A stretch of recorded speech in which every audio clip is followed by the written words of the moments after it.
Every morning, a monk walked through the marketplace on his way back from the meditation hall. And every morning, without exception, the same merchant shouted insults at him as he passed. These were not small comments, not quick irritations easily forgotten. They were aimed, specific. The kind of insults that suggest the person delivering them has spent some time thinking about where to aim. The kind designed to find the gap in a person's composure and press there. And every morning, the monk walked past without responding. Not stiffly, not with the visible effort of someone suppressing a reaction. Just walked. His pace unchanged, his expression unchanged, his eyes forward. This response, or the absence of one, infuriated the merchant more than any reaction would have. Because a reaction means something landed. A reaction confirms that you have power over the other person. A reaction is the proof that the insult worked. The monk gave him nothing, week after week. The merchant escalated. The insults became sharper, more personal, more specifically designed to provoke. The monk walked past every morning. Until one morning, the merchant stepped directly into the monk's path, stood in front of him so that passing without acknowledging him became impossible. He looked at the monk with genuine anger. "Don't you have any pride at all?" he said. "I insult you every single day, in front of everyone, loud enough that the whole market can hear, and you say nothing. You do nothing. You just walk past as if I am not there. What kind of man are you?" The monk stopped. He looked at the merchant, not with anger, not with contempt, with something closer to genuine curiosity, as if the merchant were a puzzle he found interesting. "Let me ask you something," the monk said. "If someone brings you a gift and you refuse to accept it, who does the gift belong to?" The merchant stared at him, then frowned, then said slowly, as if working it out as he spoke, "To the person who brought it, obviously." The monk nodded. "Yes," he said. "And so it is with your insults. Every morning you bring them to me. Every morning I do not accept them. And so they remain yours." He stepped around the merchant and continued on his way. The merchant stood in the middle of the marketplace. He had been standing in that marketplace for many years. He knew how to handle most situations that arose. Difficult customers, unreliable suppliers, competitors, disagreements. He'd developed over decades a reliable toolkit for navigating human friction. But he stood there now and felt something he had not felt in a long time. He felt foolish. Not because the monk had outmaneuvered him, but because something the monk said had shown him something about himself that he had not wanted to see. He had believed until that morning that the power of an insult lay with the person delivering it.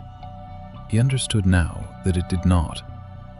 The power of an insult lies entirely with the person who receives it, or refuses to. The merchant had been arriving at the marketplace every morning and handing the monk a package, and the monk had been, every morning, setting it quietly on the ground and walking on. The package had been sitting there the whole time, full of the merchant's own anger, belonging to no one but him. Now, it would be dishonest to tell this story as if the monk arrived at his practice fully formed, as if he had always had this quality, as if the first time someone insulted him, he simply smiled and walked on and felt nothing. That is not how it works. That is not how it has ever worked. The monk had arrived at the monastery many years earlier as a young man with a quick temper and a sensitivity to criticism that was, if anything, above average. He'd been insulted early in his practice and had spent 3 days replaying it, constructing responses, imagining the scene where he finally said the perfect thing that revealed the other person's smallness and demonstrated his own rightness. He knew the inside of that loop very well. What practice had given him over years was not the absence of the loop.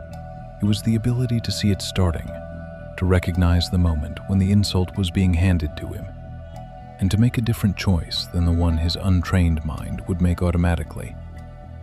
He still felt something when words were aimed at him. He was human. The nerve endings were still there. But between the feeling and the action, there was now a space, a small, hard-won space. And in that space, he could choose. The merchant's words arrived every morning. The monk could feel them arriving. He was not numb to them. He simply did not pick them up. Here is what this story is really asking. When someone's words or actions disturb your peace, what is actually happening? The words are just sound. They are vibrations in air. They have no inherent power. What gives them power is the story you add to them. The thought that follows, maybe they are right, or how dare they, or everyone who heard this will think differently of me now, or I need to respond, or I am weak. The words trigger the thoughts, but the thoughts are yours. You make them, you sustain them. You take a moment's sound and extend it into an hour's suffering, a day's preoccupation, a week's replay. The monk had learned to see this mechanism clearly enough that he could intervene. Not always, not in every situation, not with perfect consistency, but enough. He could catch the moment when the package was being handed to him, and he could set it down. The merchant did not change overnight. People rarely do. But something shifted in the way he moved through the market. A slight decrease in the energy that had been going into the insults. A faint quality of someone who has been shown something they are still processing. Some weeks later, he stopped shouting. Not dramatically, just stopped. He and the monk passed each other in silence every morning for years after that. Not warmly, but in silence. And the monk, to his credit, never mentioned it to anyone. Because the lesson was never about the merchant. It was about the package, and who it belongs to, and what we do with it when it arrives. Here's the question this story leaves with you. Think of someone whose words or behavior regularly disturbs your peace. A person whose opinion of you affects your mood. Someone whose criticism lands harder than it should. Someone who seems to have, without your consent, some influence over your internal weather.